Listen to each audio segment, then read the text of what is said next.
गांव के दो भाई करण और लाली रोज की तरह खेत की ओर निकले। रास्ते में उन्हें एक पुरानी लकड़ी की संदूक मिली, आधी मिट्टी में दबी हुई। लाली ने जिद की कि खोलते हैं, लेकिन करण ने मना किया, कहीं ये कोई मुसीबत ना हो। फिर भी लाली ने संदूक खोली। अंदर थे पुराने सिक्के, नक्शा और एक चिट्ठी। जो ये पाए उसे अगली सुबह तक गांव छोड़ना होगा, वरना सारा सच सामने आ जाएगा। अगली सुबह गांव में हलचल मची। रातों रात करण और लाली गायब थे और खेत में बस संदूक अकेला पड़ा था। अगले दिन सुबह गांव वाले जब खेत पर पहुंचे तो संदूक खुला पड़ा था और पास में एक नया नक्शा रखा था। नक्शे में गांव के पीछे वाले पुराने कुएं का रास्ता बना था। सरपंच और कुछ युवक वहां पहुंचे। कुएं के पास जमीन थोड़ी खुदी हुई थी और उसमें एक पत्थर की पट्टिका, सच वही है जो छुपाया गया, खुदी हुई मिली। उसी रात करण और लाली वापस लौट आए, चुपचाप। लाली के हाथ में वही संदूक था, पर अब वो खाली था। गांव में कानाफूसी शुरू हुई। क्या उन्होंने खजाना छुपा दिया या कोई राज बचा लिया? राज अब भी जिंदा था। करण और लाली लौट तो आए, मगर कुछ बदले बदले से थे।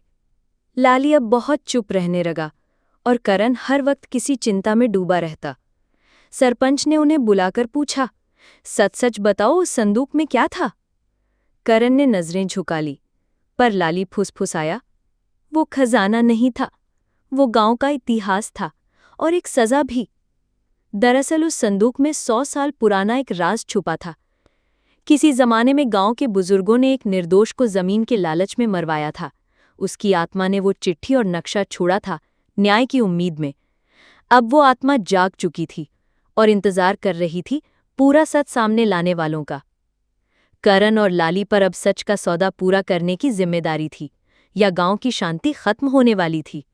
रात के तीसरे पहर गांव के पुराने पीपल के नीचे करण और लाली पहुंचे, वहीं जहां 100 साल पहले अन्याय हुआ था।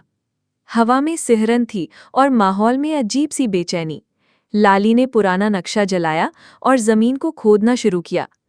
कुछ ही देर में एक कंकाल निकला, गले में वही लटकन जो चिट्ठी में बताए गए निर्दोष के नाम की थी, धनीराम।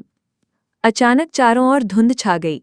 एक परछाई सामने आई, धनीराम की आत्मा। उसने कहा, अब जब मेरा सच सामने आ गया है तो मेरा बोझ भी खत्म हो गया, लेकिन गांव को सच्चाई को अपनाना होगा, वरना हर पीढ़ी ये भार उठाएगी। अगली सुबह गांव वालों ने मिलकर पीपल के नीचे धनीराम की समाधि बनाई। करण और लाली ने उस पर लिखा, जहां अन्याय छिपता है वहां आत्मा कभी नहीं सोती। गांव अब शांत था, पर सब जान चुके थे, सच दबता है, मिटता नहीं।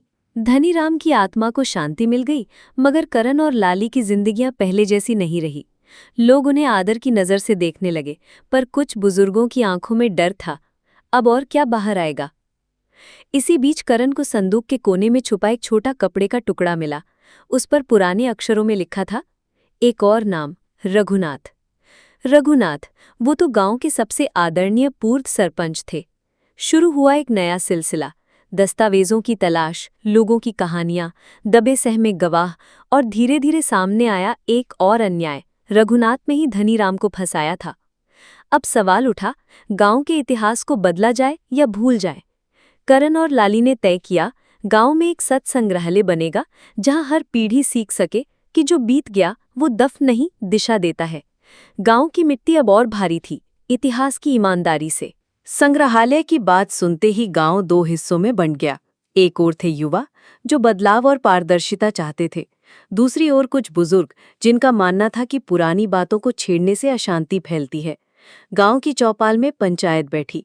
करण ने दस्तावेज दिखाए, गवाहों के बयान रखे और कहा, हम रघुनाथ जी का अपमान नहीं कर रहे, हम धनीराम को न्याय दे रहे हैं।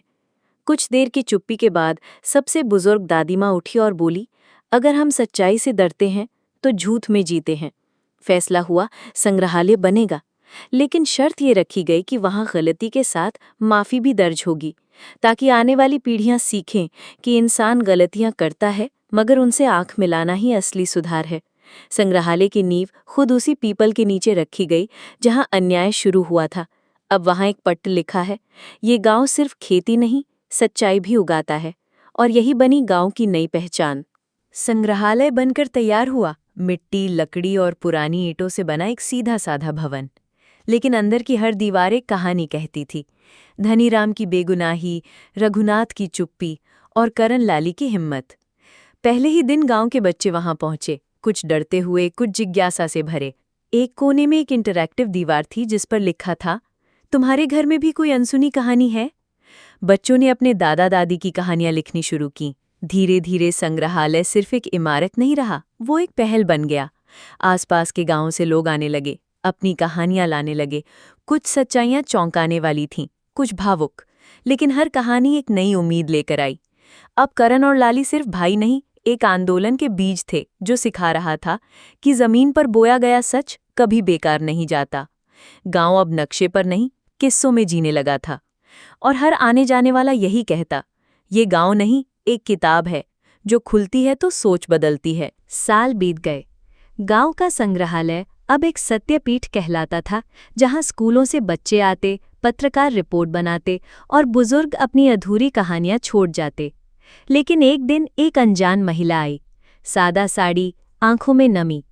उसने करण और लाली को एक पीतल की तिजोरी दी और कहा, मैं धनीराम की पोती हूँ, ये उनकी आखिरी निशानी है, लेकिन इसे सबके सामने मत खोलना जब तक तुम सच का भार सह न सको।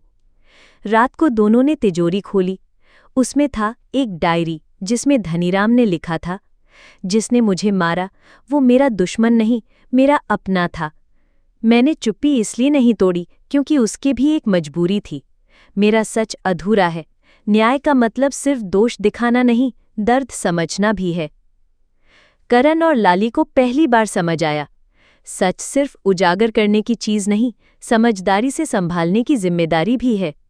अब सवाल था, क्या इस सच को भी सार्वजनिक करे या गांव को इतना ही काफी है?